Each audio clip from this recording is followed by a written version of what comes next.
medical doctor by training. He's currently registered for a PhD at Wits in politics, and he's a research fellow at the Public Affairs Research Institute Paris. Johan Mettler has of experience and competency and expertise in the local government sectors, also since the 1990s, and worked as an attorney before then. Johan started as a researcher and then a very senior manager in SALGA, the South African Local Government Association, where he was, as was Chippy, was at the heart of the development of local government legislation in the late 90s into the early 2000s. And he represented SALGA in legislative processes and engagement with councillors and officials. He then moved on to, as a local government practitioner, leading a number of municipalities, both as an administrator and then for municipalities that were in administrative trouble, and then as a municipal manager at Drakensberg local municipality, and more recently at Nelson Mandela Bay Metro. In these positions, he was responsible for the strategic development and implementation of a wide range of policies and programs. He's one of the country's foremost authorities on the area of intergovernmental relations, horizontally and vertically. And then the final member of the panel, Moketsi Masola, has parallels with both Chippy's and Johan's CVs. He also worked in the RDP ministry in the 1990s, worked for the National Department of Environment Affairs and Tourism as a chief director. He was later CEO of SA Tourism. He spent some time in the private sector as CEO of Imperial Logistics before doing a PhD and moving to the city of Tshwane, where he served as the city manager. Moketsi brings a combination of public sector experience from both local and national government, as well as a leadership role in the private sector and strong academic credentials from both the University of Pretoria and American universities where he studied. And his PhD, interestingly, is in sports management. So that is evidence of his wide range of interests. He's also lectured in sports management, financial management, and sports, the business of sports at the University of Pretoria. So you'll see we're extremely lucky to have this panel of real experts, each with their own scars and medals to show, each of whom has an extraordinarily deep understanding of the operational, political, financial context of local government, especially in the larger cities, and each of whom has an exceptionally strong track record of contributing real blood, sweat, and tears to the reconstruction of South Africa over the past 30+ years. I think what's really fascinating for us is that they span the period of the design and implementation of our local government system through to playing very senior roles in the administration and operations of that system. So I'm not going to say more about them. They'll speak for themselves briefly. I'm just going to briefly introduce you now to the Cities of Integrity initiative, which is part of the Anti-Corruption Evidence Research Program funded by the UK government. It's driven by the African Centre for Cities at UCT, together with KERP, the Centre for Urban Research and Planning at the University of Zambia. The leaders of the project, the research leaders, are Professors Vanessa Watson and Gilbert Siami.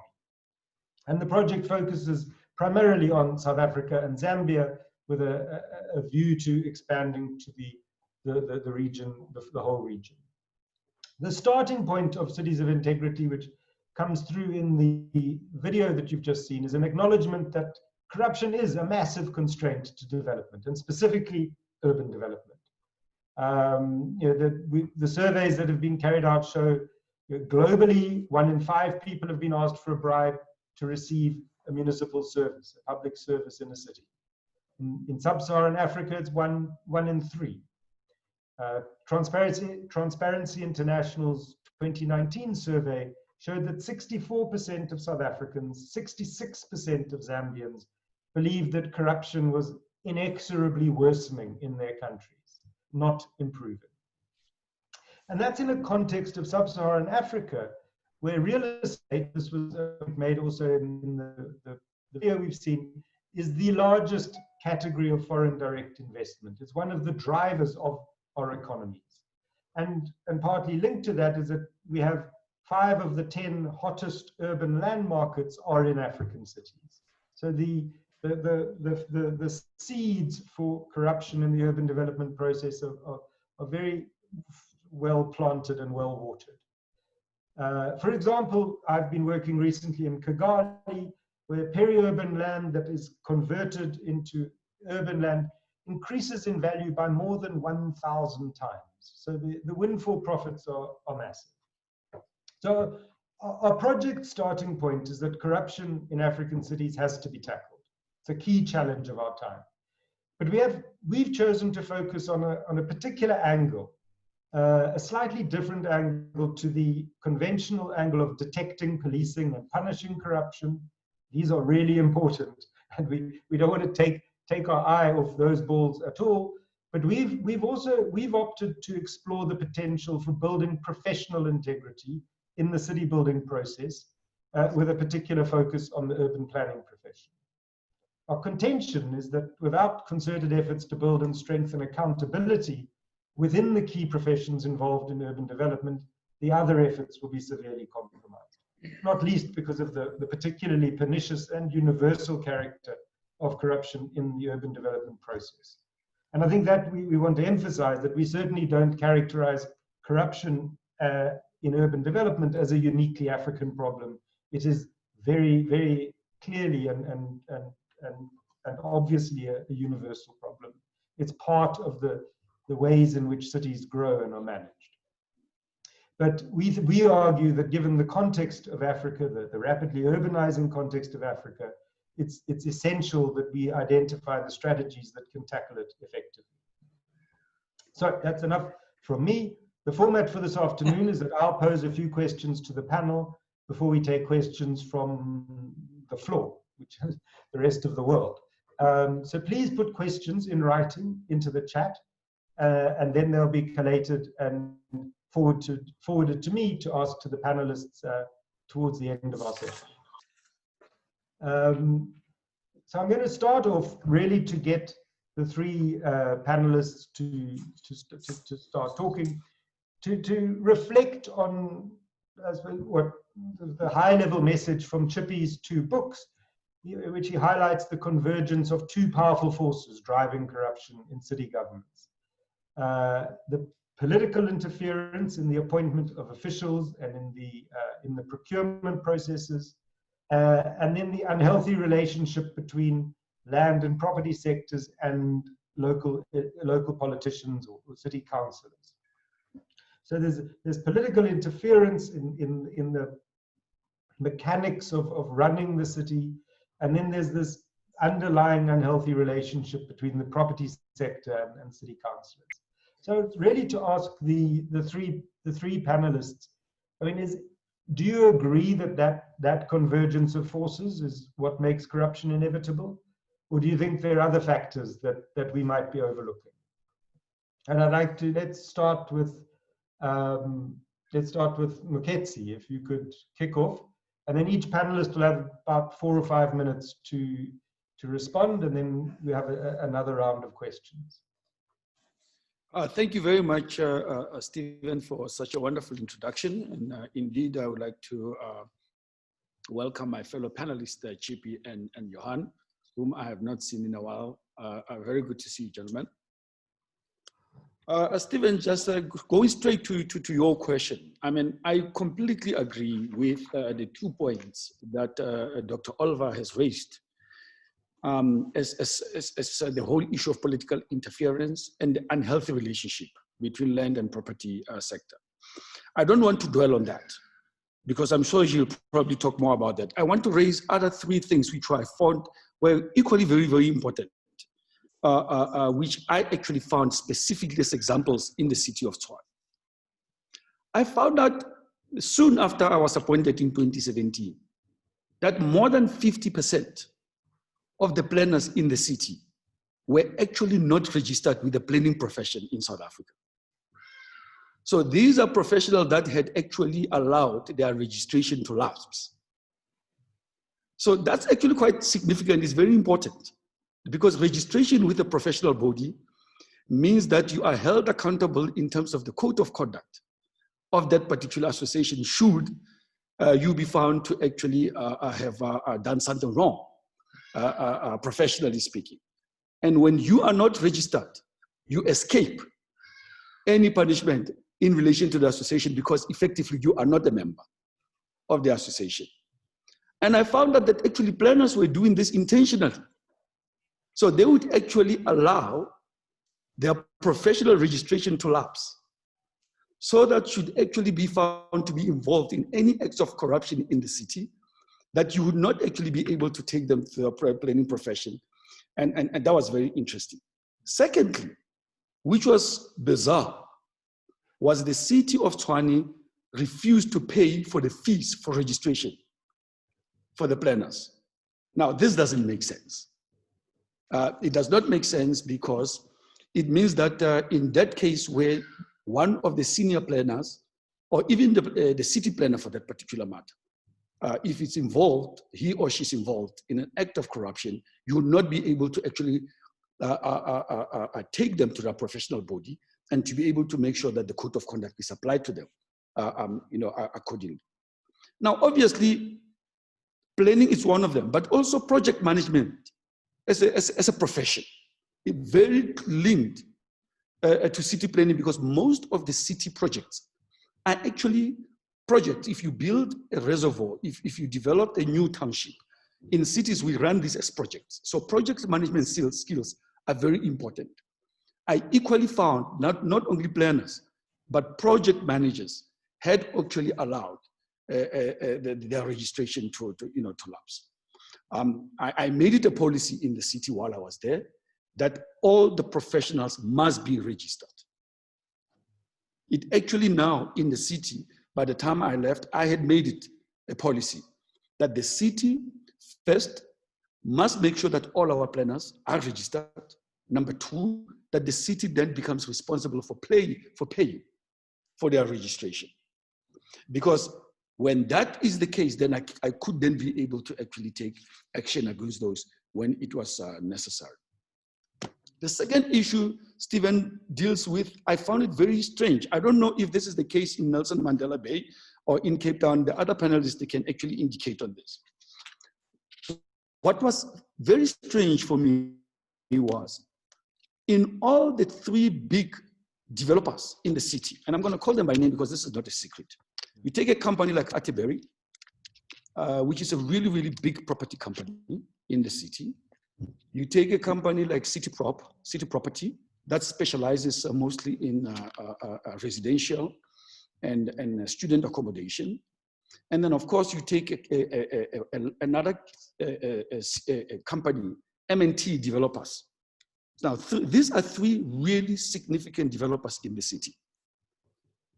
All of their planning professions are staffed by former professionals of the city of Tshwane. Yeah. All of them. And what is significant about this is not about people having the right to choose where they can be employed. It is the fact that when these planning professionals leave the city, they leave the city with a mind of information, strategic information. Information that if you know it, you know where the city is actually growing towards. It gives those people who have it a head start ahead of all of this. And you find all these three companies end up actually being in the pole position in many of these really strategic developments in the city. So there is something fundamentally wrong here, where senior planners, former city planners, leave the city. As they leave, they take critical information. And in fact, let me say it for what it is. They steal city information. They steal it. And then when they get onto the other side, they basically obviously commercialize it to the benefit of their new employer. Now, these professionals has to be held accountable somehow. And something, obviously, Stephen, that we can be able to discuss needs to be done to be able to make sure that when these kind of transactions happens, the integrity of the city information is protected, and that indeed there is some kind of a way of how you protect these things from happening. I will actually stop here for now. Thank you. Thanks very much. Johan. Hi, okay. Firstly, I would agree that that the issues around political interference and appointing people that aren't particularly qualified to do the job, that really is a breeding ground for corrupt activities to take place. But I think there's also sometimes certainly what I have found is when there is an absence of leadership, and I'm talking about ethical leadership. Also, obviously, it goes together with a sound administrative leadership. So if that kind of leadership at the top is absent, either at the level of the city manager or at the level of those that report to him or her. Similarly, on the political side, whether it is the executive mayor or members of the mayoral committee or the executive council, where that kind of leadership is lacking, you find that the breeding ground for corruption exponentially increases, because each one is now for him or herself. There is no buffer. There is no buffer between the planner, whether he or she is registered or not. I can't comment on that from Nelson Mandela's side. I simply don't know. But when there is no buffer between that official having to make a decision in a rezoning application, as an example, and a politician or a senior official, then you have a very real problem. In my experience, the first thing I've done when you walk into a place that is falling apart, whether it was Msunduzi at the time, 2010, or whether it was Nelson Mandela Bay, where Chippy Olver managed to twist, was left off my arm to go there. The first thing that one had to do was to stake your claim, is to say, here are the policies of council, here are the processes of council, and I am responsible for the execution thereof. So if it comes to execution, the person that is in charge is the accounting officer, no other person. So no person outside of the municipality can tell you what to do, or should be able to influence you what to do. There is no councillor that should be able to tell you how to do your job. And to make that very clear, Chippy has referred to it in his book, where I knew that there were people taking instructions, staff members, very senior staff members, taking instructions from outside of the formal structures of the municipality. And I sent a note around that went far and wide. It was via WhatsApp, making it very clear that I'm the boss when it comes to how things needed to be done. Quite understand that the what can be determined by the politicians. So if there is a policy on land use management, or a policy of dealing with an inclusive city and how we're going to densify and all those nice sexy things, which never happens, by the way, then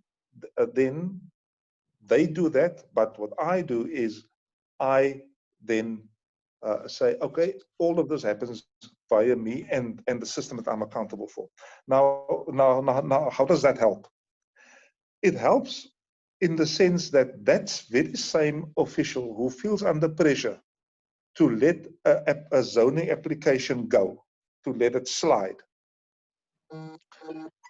where that person can then come and tell whoever is putting undue pressure, and this has happened. I have actually done this. It's to say, I hear what you're saying, I'll take it into consideration, but there are some things that I just need to clarify with my seniors, or if it's a senior, I need to clarify something with the city manager. And then we would have our discussions and we would say, no, this is what we think is the problem. And if there is an issue of let's say, potential political pressure, it should be the job of the city manager to go and mediate there, to go to the formal structure and say, listen, here is this. We know that these guys want to build on the mountain. They're not supposed to build there. We've got actual rules that says you can't actually do that. Or they want to subdivide their farm and have more than half of it as holiday accommodation. And said, that doesn't quite work. These are the reasons. It's not going to happen. As people are putting pressure on my staff, it should not happen. A few times, you know, that happened, the pressure went away, but sometimes it doesn't go away. And that is something which one then has to deal with. I'm not saying you've mentioned the scars. I'm not suggesting that it is plain sailing. I've been through hell and I've got the ashes to prove it, as Jim Steinman said.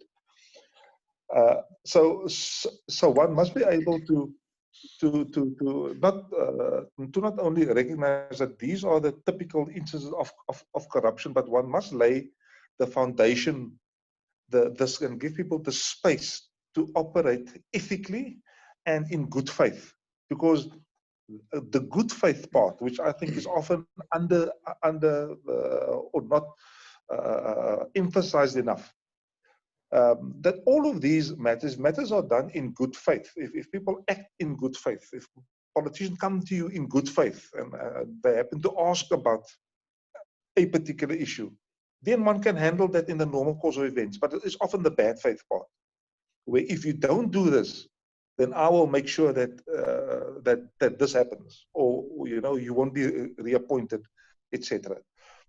And lastly, just on this one point, is that I think as senior managers, even as a senior politician, to make sure that the state and party remains separate. Now I know Chippy will probably have a lot to say about this, but it is very difficult sometimes when you know that there's a convergence here, that the interest of the party, the interest of the party must now align with the interest of the state.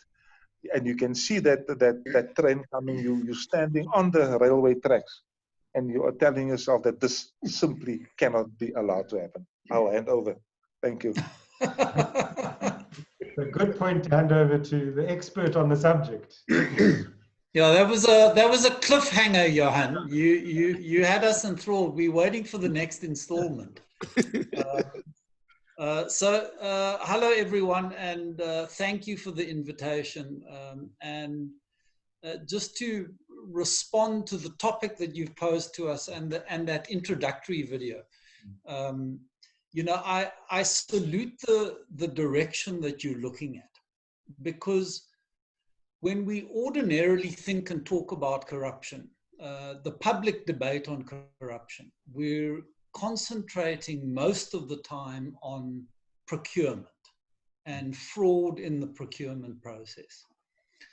And that obviously is a very significant area. And I mean, there are many ways that you can fiddle procurement, despite our very tight procurement regulations. It almost seems like the more we regulate, the worse the corruption gets. And we're heading in the wrong direction. But the procurement budget, I mean, I don't have the exact figure here. I see Matt Glasser is here on the call. He could tell us.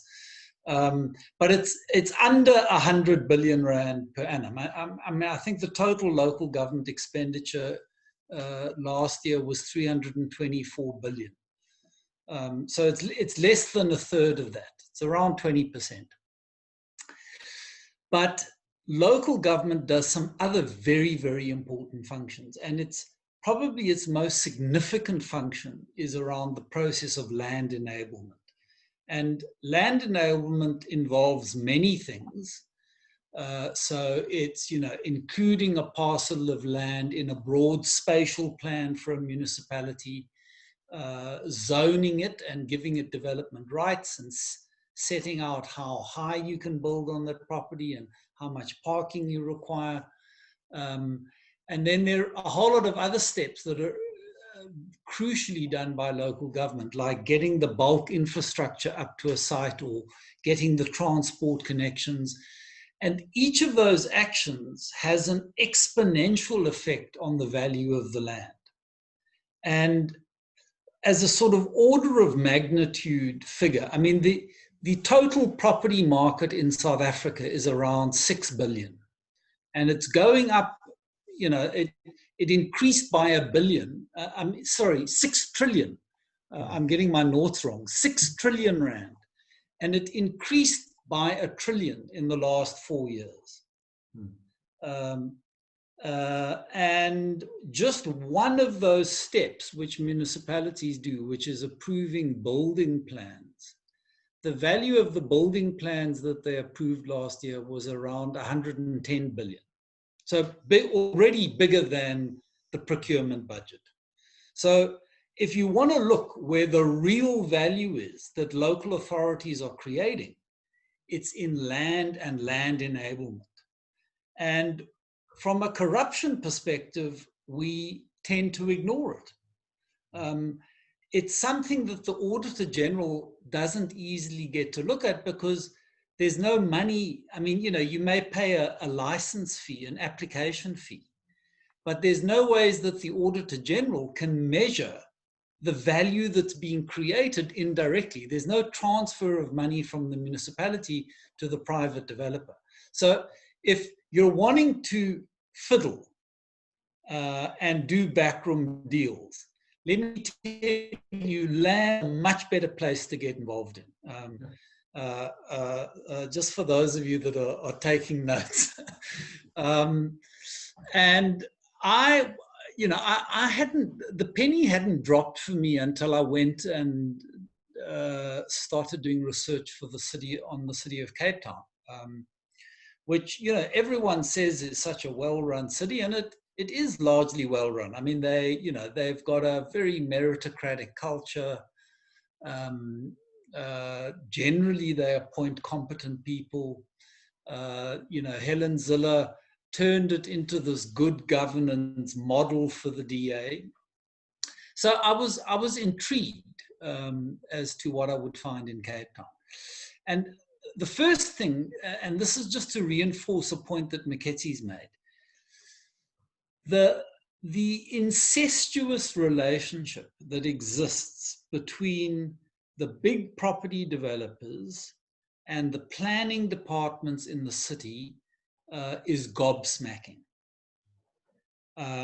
The people employed by the developers, same thing I found, Mkhetsi. They're all former city officials. So they go out and they deliberately look for people that know how the system works and they know how to walk the corridors.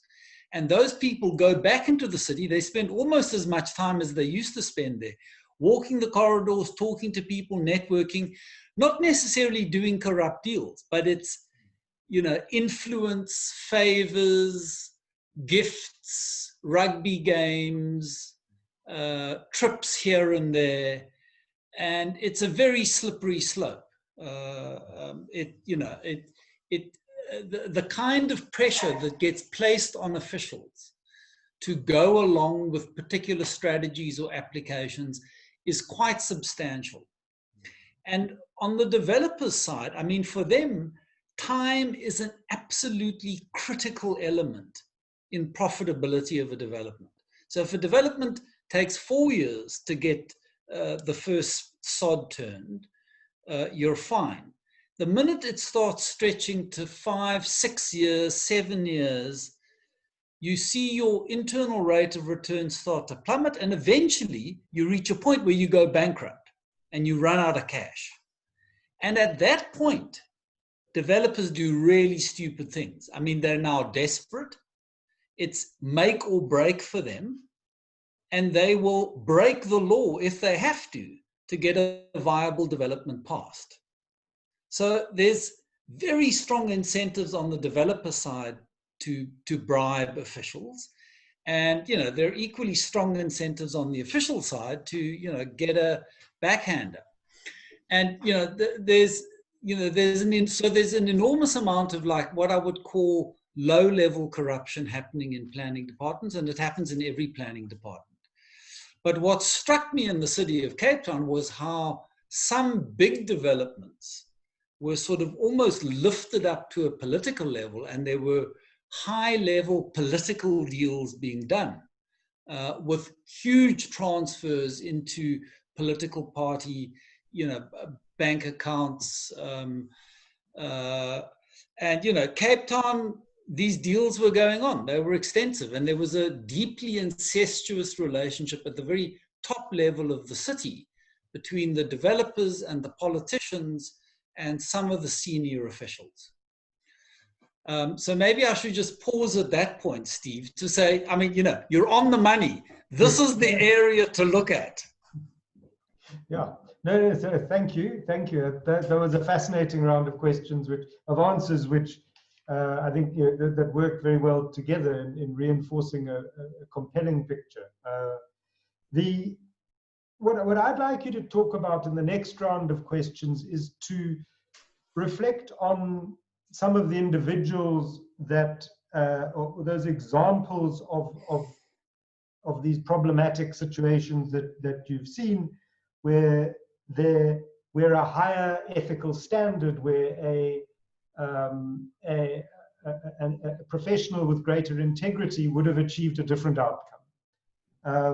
And are there examples of professionals within this environment which we can see is not conducive to integrity? Were there standout examples of people who were able to display integrity in this in the context of these pressures, and were able to confidently and assertively push for a more ethical agenda? And what were the outcomes of that?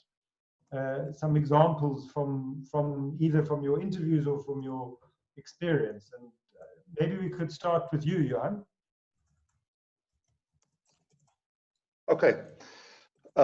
Yes, indeed. Look, in my experience, especially at the lower levels, and I'm talking about the third, fourth level down, there are some exceptional officials, absolutely committed, wanting to get the job done, wanting to follow the policy of government, really going after the way to make sure that there is even alignment, you know, between that long forgotten document called the National Development Plan, which, yeah, anyway, between that plan and then the local plans, the local areas that would need to be developed, and the basis upon which the city would develop, and in which areas. So they are there. Certainly Nelson Mandela Bay, there is an example. I thought of naming her, but I won't do that. But certainly they do exist. The difficulty is really, if you are not operating, if you are ethical but you're operating in a disabling environment, in a disempowering environment, then you start to stick out like a sore thumb. And what happens, and it really happened, is that somebody who would comment on a rezoning or on the purchasing of an earth for housing development then points out certain issues. They say, but actually, we cannot do that. There's a zoning issue. the land, according to the EIA, is unsuitable for housing development. So we shouldn't buy that land. And then she becomes the problem, and maybe the she is now a dead giveaway. But then that person becomes a problem. So and then that person gets shifted out. Go and deal with something else. Go and deal with the IDP or something. You know, some strategic plan, somewhere where it doesn't matter. And that happens, as I've indicated to you earlier, because there is no ethical buffer. There is no buffer. There is just this. Normally, one falls into a hole, but the hole is above you. So I don't know what kind of a hole that is, where you are not protected. You cannot do your work in any manner of means. So you are struggling. Yet that very same official would then also assist the colleagues in the actual planning department to actually do the job properly, or to give comments. So it becomes very difficult within a disabling environment. And then really, I'm not going to repeat this point again, but it does really become the task and the responsibility of the most senior manager to actually take the bull by the horns and saying, no, this cannot happen. One would need to we should start doing our jobs. I must also tell you, I equally have a problem with old school planners who are seeing a difficulty with everything. You know, where a tick box, we feel sometimes that, you know, they are just there to tick a box. Have you done this? Have you done that? And then, you know, putting all kinds of obstacles in the way, because and Chip is right, you know, there is a time limit to certain business endeavors. And when you are in a city or in a town that urgently needs the kind of development that you actually anticipate, then it becomes also a hassle on the other side if your own professionals come and instead of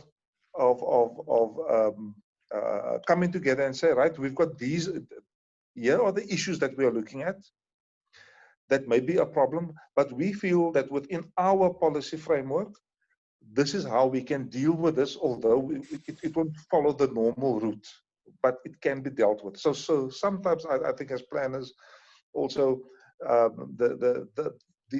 are not so forthcoming with some of the resolutions of matters of how things can happen. But certainly, I think just as a last point, it is absolutely important that we do create that enabling environment. Otherwise, the bad guys are going to continue winning. Thanks. Thanks. Moketsi, can you share with us some of those practical personal experiences of those individuals? Absolutely. In fact, I do want to support the couple of points that both Chippy and Johan made. The issue of leadership is quite important. And a lot of this, what I found out when I got into the city was there was a general culture of fear of officials who were seriously bruised. They had seen their colleagues fired. They had seen their colleagues disciplined for refusing to implement, quote unquote, apolitical instruction. So these are guys who are very, very edgy. So like Johan did, what I did, I made myself a fall guy. So I instructed all the heads of my department. If you are having enormous pressure from your political principal, tell the political principal it is the city manager who instructed me to do so. So I became the bad guy. So what I wanted to deal with here, because you also need to understand that planners, what do? There is a very comfortable space between the city manager and a political head that planners will play very, very nicely in without actually us upsetting either the city manager or the politician. So when they go to the politician, is the city manager. When they go to the city manager, is the politician. And in between, they do whatever they need to do. So I said, don't make it your problem. I said, make it my problem. And there in the bingo, I actually really realized two kind of professionals emerged there. The type of a professional that Johan was talking about, mostly junior staff, people who are really committed to doing things the correct way, and who just really wants to work and do good things. However, I found that the more senior you are in the planning department, the more rogue or the more likely you are to actually not necessarily do things the right way. And in my case, that became exceptionally clear because now there was no gray line. I made the line so solid that all the necessary planning decisions that needed to be taken ultimately have to come to my desk. And I gave and took instructions in writing and nothing else. And if it came to it, I would actually even plan either a meeting with the executive mayor or actually with the concerned politician. So what I did, Stephen, here was to make sure that the professionals were protected politically. And that was, for me, creating a conducive environment where the element of fear was taken away, where officials could effectively say, it is the city manager who gave me that instruction. And let me tell you, in 90% of the cases where an official referred a politician to me, they would not come to me. It only in 10% of the circumstances that they would not come to me, they would go to the executive mayor. And I would hear from my boss that there's a problem in the planning department that I need to attend to. And in that particular case, I would actually then deal with it at the political level as a senior official, protecting the officials. But also, I managed to catch those officials who were doubling up, because now the line was so clear. They actually have to be brazen in doing whatever they wanted to do, where they would have to break laws. And those that I caught, I mean, the record is clear in the city, what I did in those particular cases. So I took a responsibility as the city manager to make sure that I create a conducive environment, that the staff was protected, and that there was no staff that would come to me to say that, but I was under pressure from a politician. So now that made me a very unpopular figure, you see, because now I was now the one who was saying no and who was pushing back. And I think it was actually correct as a senior official to be able to do that. And as Johan mentioned, in the absence of political support, then even you yourself becomes a victim. Yeah. Yeah, and I think that's where you and Johan have both got stories to tell. Yeah. Yeah. I mean, Chippy, could you add to this theme? Yeah, I mean, I wanted to reflect back on your theme, which is integrity and professional integrity. And, you know, we speak an enormous amount about it. Yet we have a local government system, and it's the system as a whole, I'm afraid, where the people with the highest integrity in local government are being systematically chopped down. So let's not, before we start talking about building the integrity of the civil servants, we've got to talk about this process that's running, where we are culling out of our administrations the best people with the most integrity. To give you an instance, when I started researching in the city of Cape Town, I came across the story of the planning department, which had been headed at one time by a chap called Yapi Hugo. He was an extremely experienced planner, done time in both public and private sectors, been through 3 or 4 different iterations of the legislation. And then under him, a woman called Catherine Stone, who headed spatial planning for the city. These two are highly competent, technically very adept officials.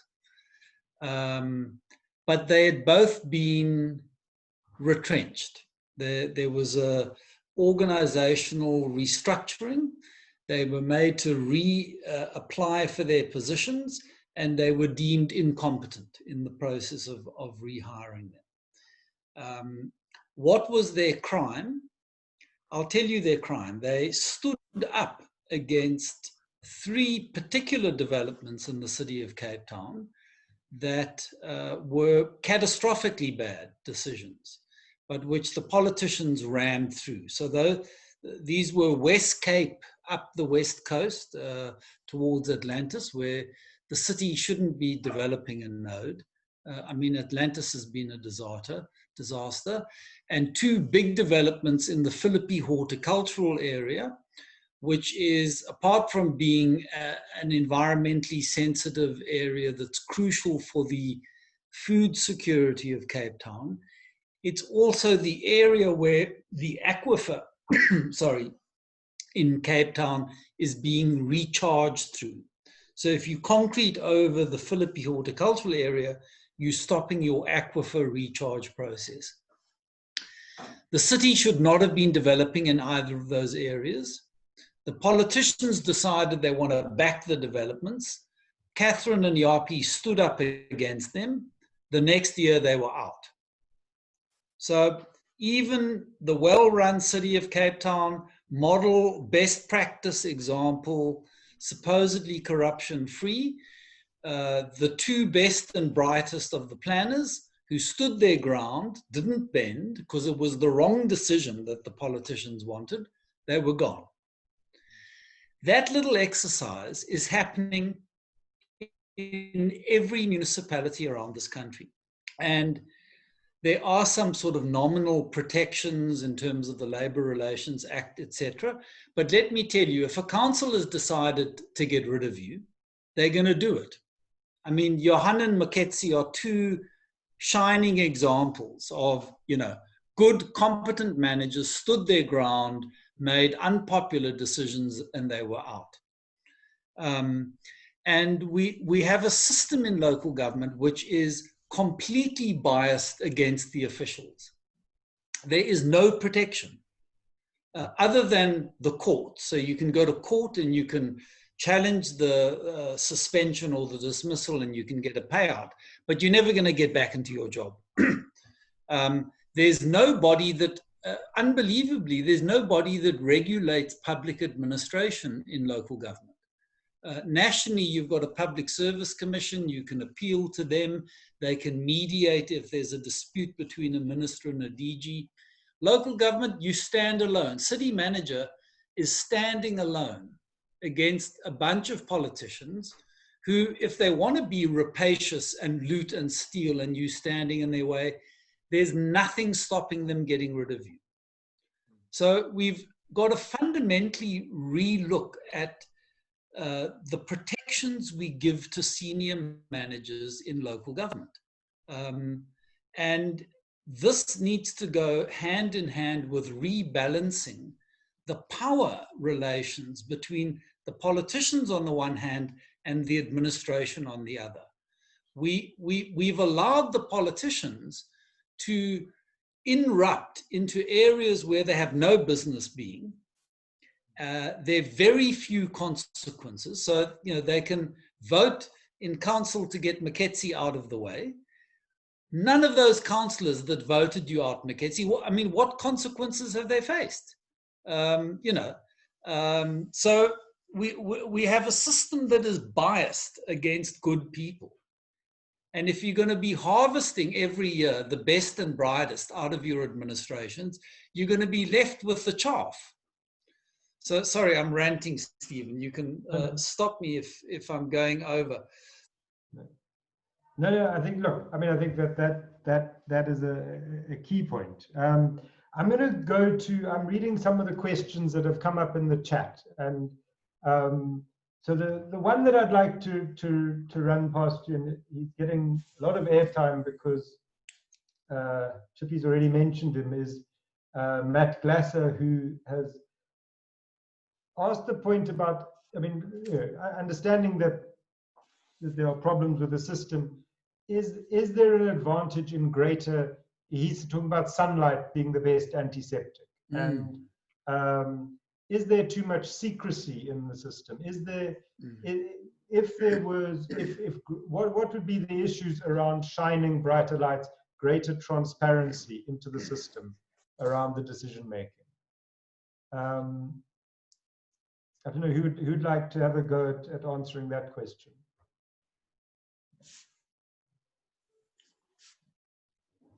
Johan? Yes, okay. Okay, I'll be short. Look, just as in procurement, where certain committees have been are not doing their work in public. For example, the Bid Adjudication Committee. Certainly Nelson Mandela Bay, they're doing their job open. You can come and sit there and you can come and listen. The difficulty is, and it's and it's admirable. It needs to happen and needs to be strengthened. The thing though is that there in procurement, the corruption takes place earlier. You know, with the setting of the terms of reference for a particular procurement. So so the scene is set there already. So then it determines the outcome. Similarly, I think in the case of planning, you know, the point was made earlier that one decision can cause the value of property to skyrocket. There can be a deal that we will buy that property, and then you make this, then you help us with a rezoning, and then we will sort it out afterwards. Now all of that is done subsequent, you know, to the deal. So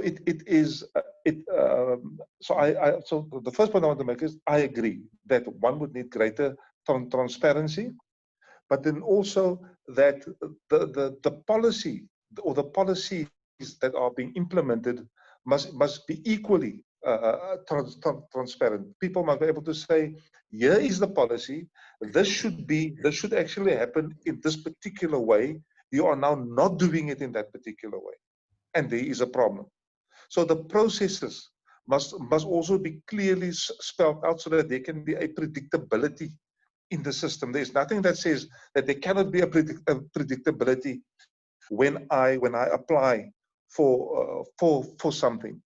And here the land use management system comes into play, where the system itself should allow you lots of rights, but you must apply to implement those rights or to exercise those rights, so that the right itself is not subject to some other decision making, but how it is being executed, that is the issue, and that should be out in the open, so that everyone can see that this is how they are going about. And for example, this is how the horticultural area in Philippi is going to be protected, so that it remains the fruit basket or the vegetable basket of the metropole.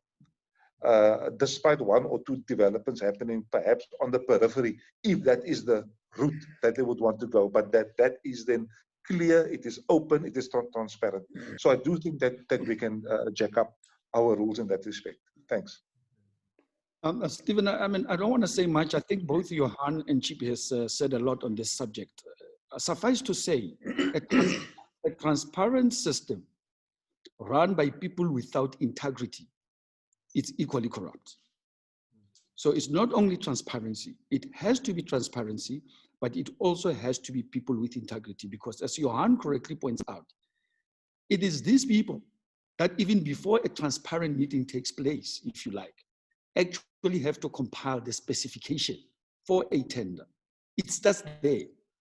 By the time the evaluation takes place, which is the real transparent or public space, those decisions have already been made. So you are on the money by saying professionals' integrity is sacrosanct in this particular matter, and everything has to be done to assist and help professionals, first to protect them, but secondly, to assist them to continue to operate in a very difficult circumstances around how you help them to continue to deal with issues of integrity. Chippy, do you have a thought on the question of transparency?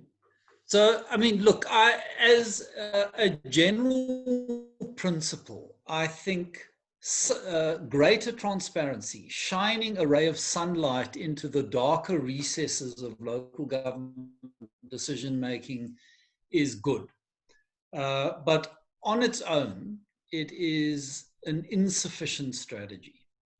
And it's got to go hand in hand with a number of other interventions.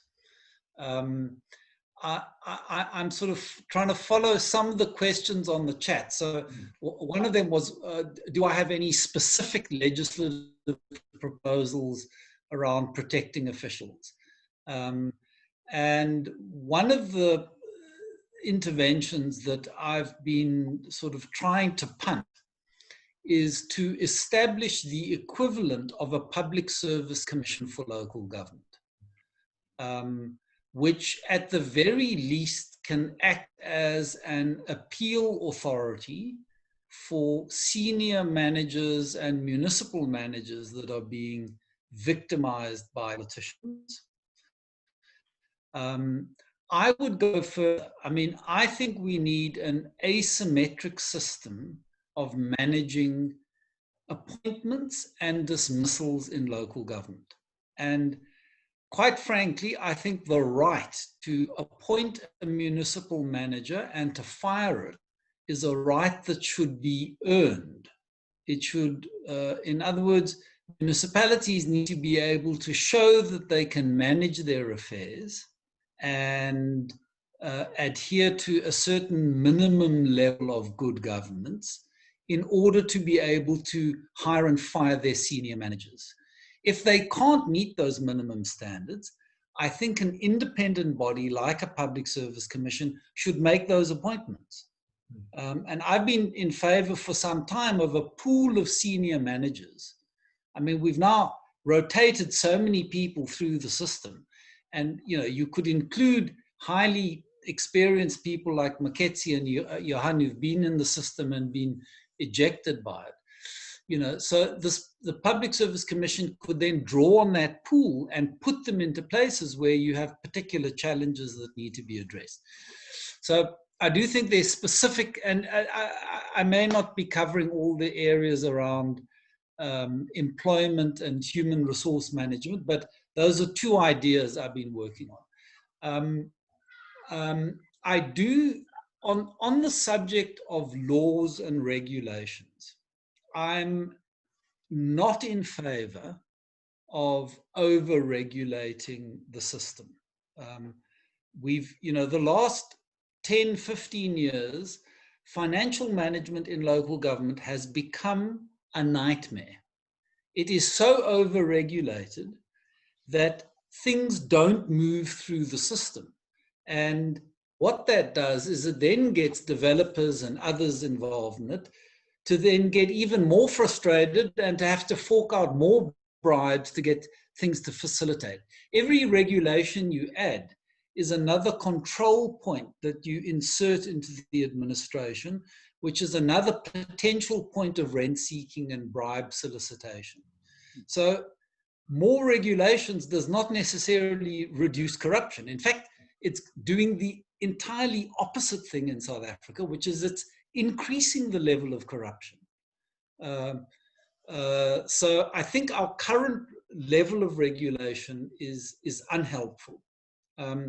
I do think there's some really good amendments. So someone asked a question about the Spluma Amendments.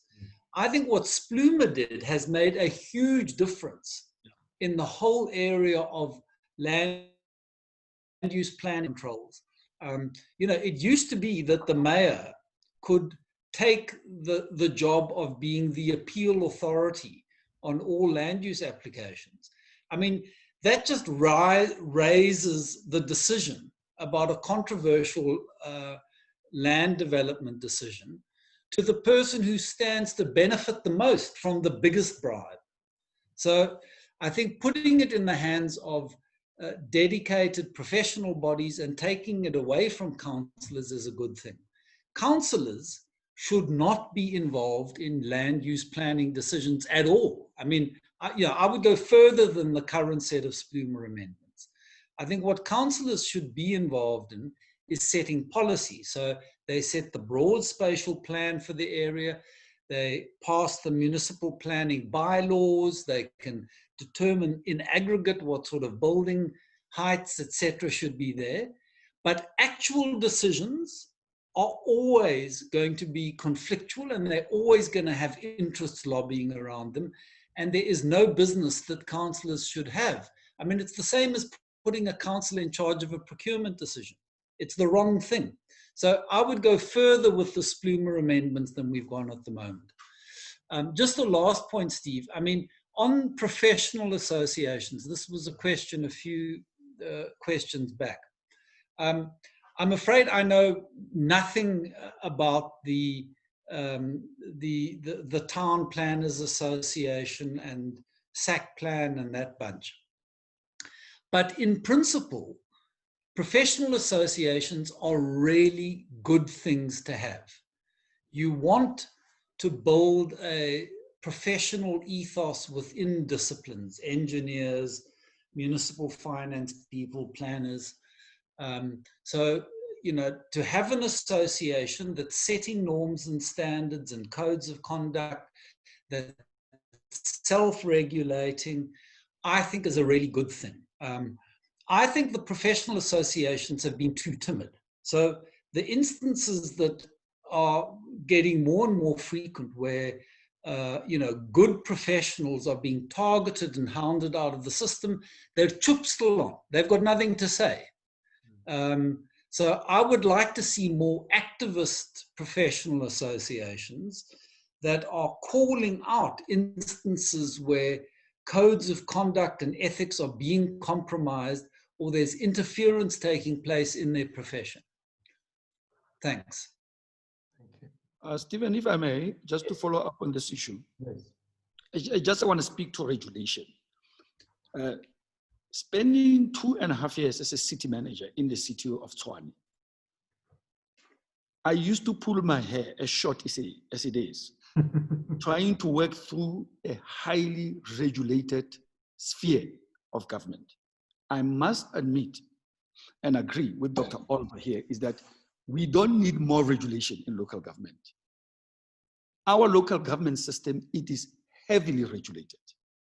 There are very few actions when you are a city manager in the city that you can actually take that does not find its a place in law, which leaves the entire issue of innovation or creativity completely to minimum. And even if you try to be creative and something doesn't work, you can actually end up in jail for that. So the plethora of legislation in this sphere, it is completely unacceptable. In fact, what we need to do is to deregulate. So let me make an example. And I think Dr. Oliver made this example. I could not hire my direct report as a city manager.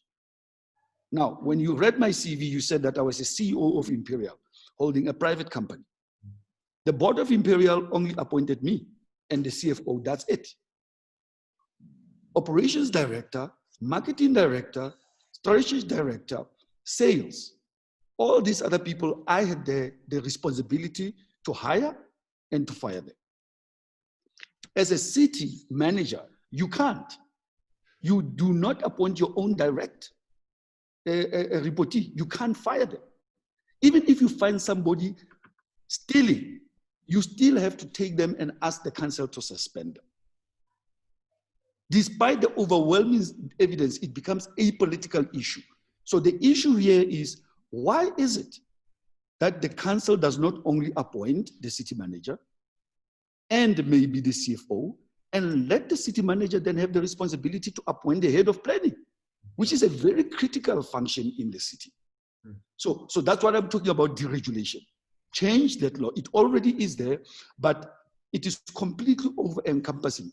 And the other thing about it, it leaves the opportunity for politicians to decide and end up influencing the appointment of incompetent people as a result of that, where the city manager then becomes completely overruled on a particular candidate, that a competent candidate is overlooked because they do not have the power in law to be able to appoint those people.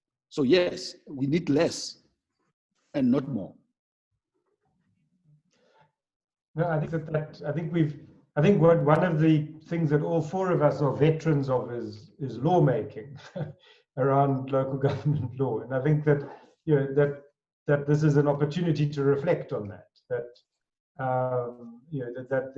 The consequences of lawmaking are hard to predict at the outset, and I think that at the same time, there are within the local government system there are crucial areas that have to be protected by regulation, and getting that balance right is very important. I think the question of that Spluma, which in many ways, as Chippy pointed out, took the decision, a large part of that decision making around land use applications away from councillors into what should be technically astute tribunals made up of people inside the council and outside the council. They're not often constituted properly, and they do remain often under severe political pressure. But it's a very important first step that we've made, and it is an innovative example of re-regulation of an existing system. I think we're getting to the end, and so I wanted to ask the three panelists to sort of a final question of that each of you has had to take very important decisions.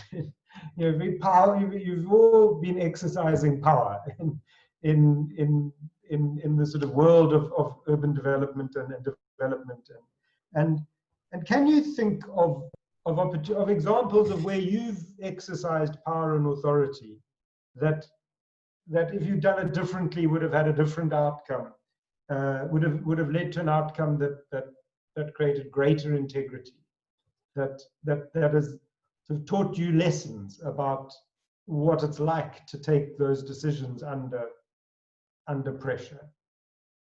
And it'd be helpful. I think it'd be very interesting to get some examples of those where you've, because particularly I think Loketse and Johan, you've talked about how you've designed the systems. You designed the systems when you were in the cities to take all the pressure, but that put you under immense pressure.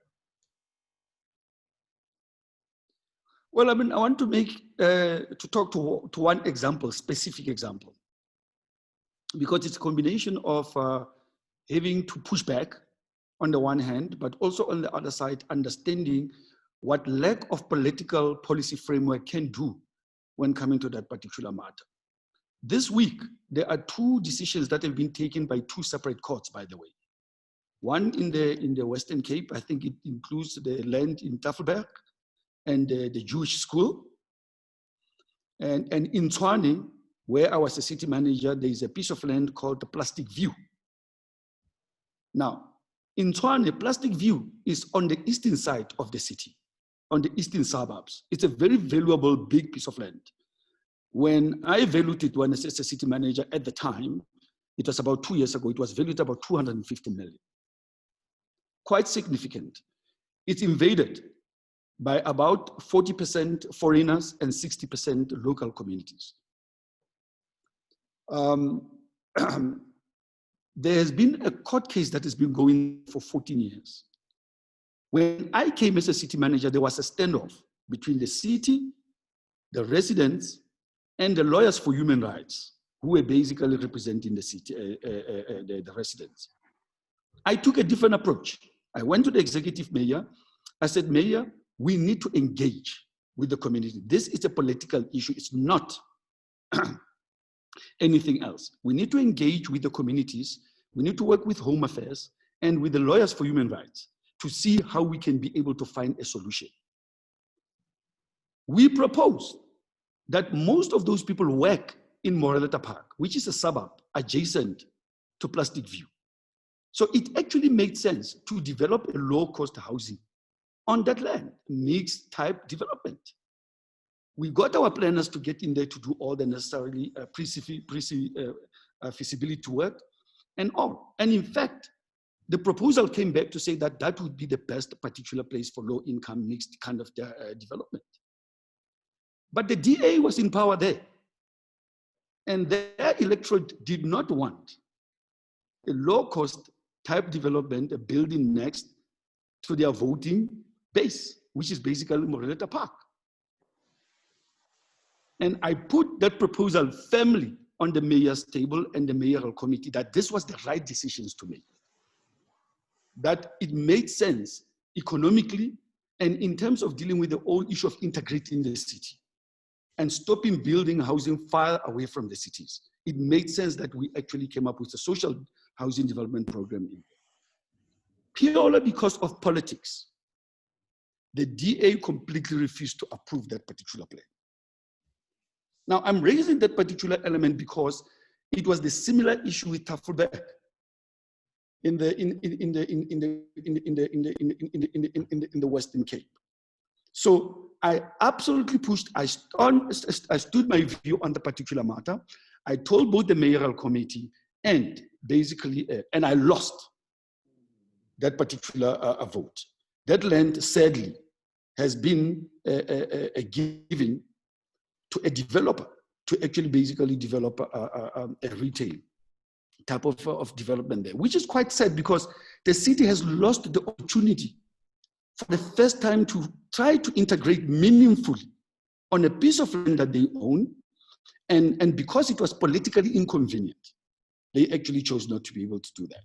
So that's one classic example where I stood my ground, I did the work that needed to be done, but even with that and the necessary evidence that I put on the table, because it was politically not the right thing to do for the politicians.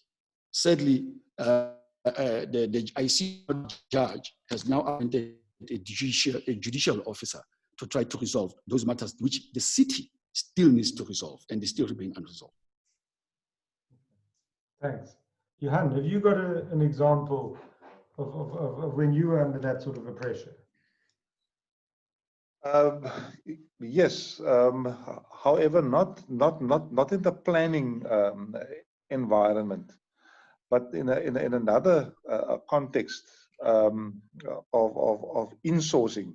And I know that Moketsi has also fought his battles with regard to insourcing. But you know, and I've often wondered, you know, how should I have dealt with this matter? Just very briefly, the coalition politics is probably the most difficult environment in which to manage. And I want to tell you, whoever's listening, it is not for sissies. So there's a big push from a particular political party to insource contractual workers. That in itself is fine. You know, if council decides to insource, not a problem. But the politics being politics, you know, it's insourcing, but with a little bit of promises of better working conditions that politicians would then make to contractual workers, and then playing that hand within a coalition setup. And Now, anybody who knows anything about staffing knows that you plan for this. It must be in a budget. It must be in your organogram, and you must really get all your ducks in a row. Big standoff in council. The decision was pushed through. I was accused of all kinds of things. The usual stuff, being arrogant and so on. I had to get back to council with a senior council opinion to say that which you have done there was wrong, it was unlawful, and if any of this is implemented, there would be fruitless and wasteful expenditure, and so on and so on. Anyway, that then carried the day, and we went back and said, okay, let us see how we can do this properly, do the change organogram, and so on and so on. In the end, and I'm going to skip a few steps now, in the end, there was a decision made, which was contrary to, it was against the interest of the municipality. It picked up an audit finding. And there we said, you're sitting with people, you have no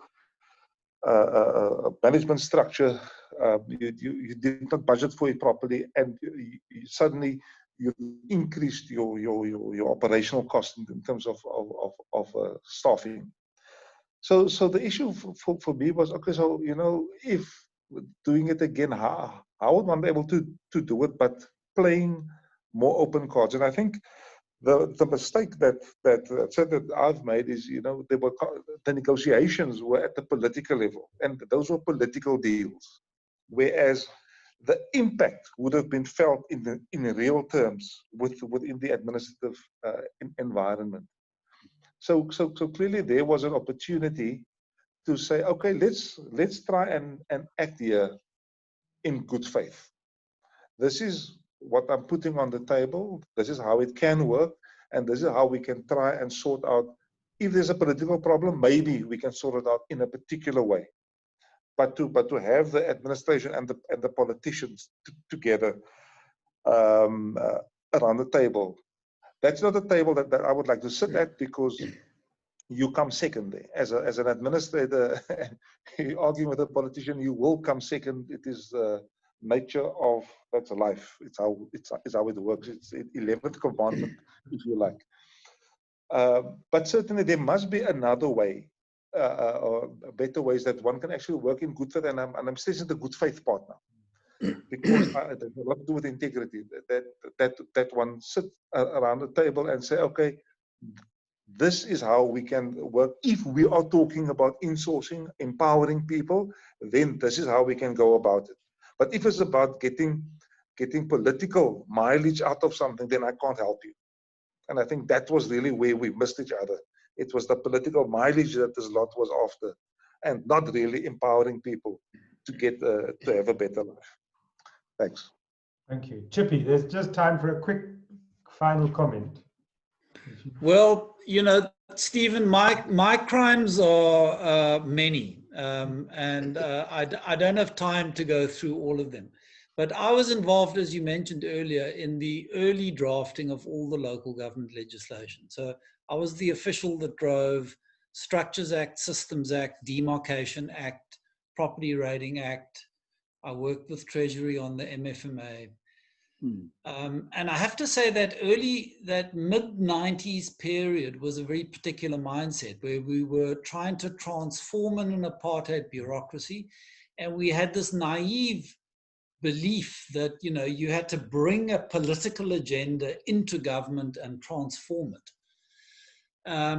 If we could rewrite that period, we would have been a lot more skeptical about the way that we were crafting these two domains, politics and administration.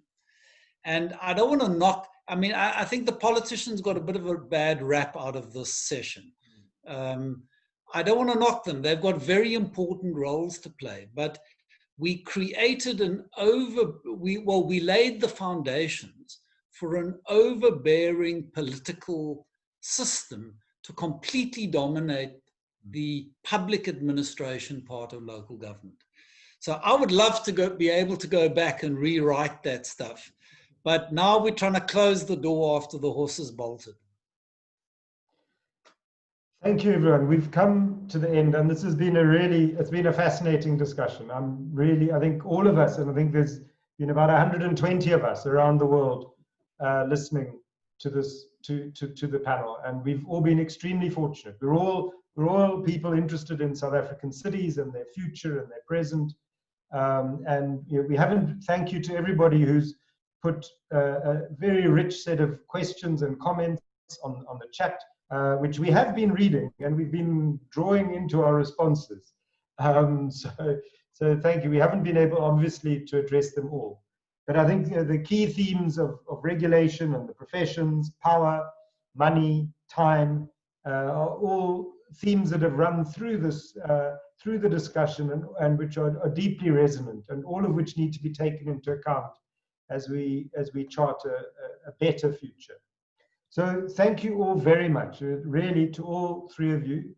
It's been a privilege for us to have you on this panel this afternoon. So thank you very much. I'm sure that if we were live, there would be a lot of applause, but thank you. I'm just going to hand over quickly to Professor Sarah Charlton from WITS, because what we didn't realize is we are the last session of the whole Southern African Cities Studies Conference. So she needs to close the conference. So I'm going to quickly hand over to Sarah, but thank you again very much to everybody. Thanks very much, Stephen, and good evening, everybody. I'm hoping that my internet connection is going to be stable enough. I've had a few problems with load shedding today. But yes, as Stephen said, my name's Sarah Charlton from Wits University, and this absolutely fascinating event hosted by ACC this evening is the final event of the Southern Africa City Studies Conference 2020, which has been running since Monday, a full 5 days. And I'm speaking here very briefly on behalf of the three host partner organizations of the conference. That's CUBES at Wits University, the Gauteng City Region Observatory, and the NRF Research Chair in Spatial Analysis and City Planning, all at Wits. And really the overall point is really just to say thank you to everybody who has participated and who helped get the show on the road and keep it on the road despite some obstacles.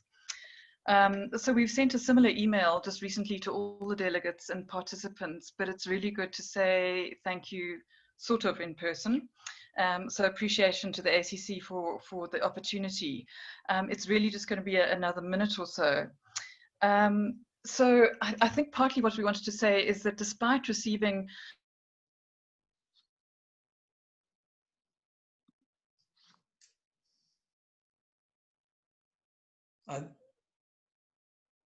really fascinating set of what appetite there really would be for this discussion at this very difficult time in the world and in the country, and particularly what appetite there would be for an online urban studies conference, which was new for us to try and host such a thing. And we were really hoping that the technical arrangements and preparations were sufficiently robust to enable the session to proceed smoothly. What we didn't fully anticipate was just how much engagement and interest there would be in our conference. So we had this very full program. We had 46 events, which included not only parallel sessions, but also 2 book launches, a film, an exhibition, the opening plenary panel of urban research chairs from around the country, and of course this closing event, which has been an incredibly powerful way to finish the conference. In the end, we had more than 900 registrations for the conference from 19 different countries. And remarkably, there's been an average participation of over 55 people in every event that we've had. So even the 3 parallel sessions, in each one of those, over 55 people every day, which we think is quite remarkable given the kind of length of the conference. So many people participated really against the odds, managing time zones and a few technical glitches, various competing demands and obligations, and of course load shedding. We had hoped against hope that that would not happen this week, but it did, including 2 days of level 4. But nevertheless, everybody did a really sterling job of making a plan despite their difficulties, whether they were chairing or delivering a paper or trying to host a Zoom session. And participants were really generous and engaging throughout the 5 days. So as the organizing committee, we just wanted to say thank you to everybody. We appreciated the patience and the very sincere collegiality and mutual support that enabled the event to proceed. As urban researchers and practitioners, we clearly have a strong need to engage with each other and engage with others who are trying to grapple with this very complex moment in the world. And the layering of new crises in 2020 on top of existing difficulties has given us all a lot to grapple with. But we hope that we will all be leaving this event energized and with a sense of possibility for both ourselves as researchers and for the urban environments that we study. As the organizing committee, we're already looking towards the next iteration of this conference, and we're hoping that their colleagues in the urban studies environment somewhere in the country who are keen to take up the organizing for the next conference. And finally, in opening this conference on Monday morning, Richard Ballard paid tribute to Bill Freund, renowned economic historian who was a keynote speaker at our 2016 conference and who was due to present at this conference before his untimely death just 2 weeks before the start of the conference. And so the conference was dedicated to Bill. So with these words, we say thank you and a very good evening to you all. Thanks.